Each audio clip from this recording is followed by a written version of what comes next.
Here's a quick video to show you how to use Minwax Wood Finish stain. It's really simple to do. All you're going to need is the stain.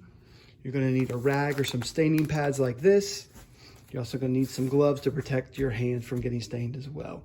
All these things linked right down here in the description. Let's get started. All right, the first thing you're going to want to do is glove up. This stuff will stain the wood, but it's also going to stain your hands, so protect your hands. Get those gloves on. All right, next you're just going to want to take your stain, give it a good shake here. Once you got it nice and shaken, we're going to take a flathead screwdriver and just going to put it right here into that lip, and then we're going to pry up all the way around to get our lid off.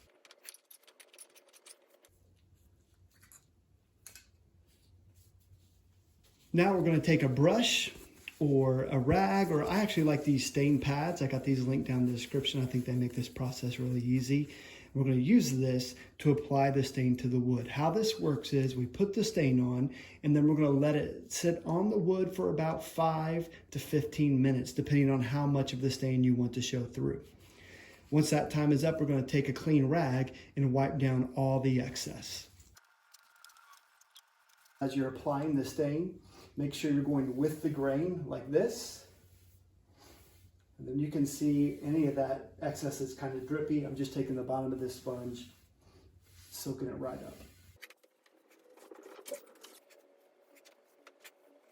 Now we're going to take our clean rag and just go over the whole thing.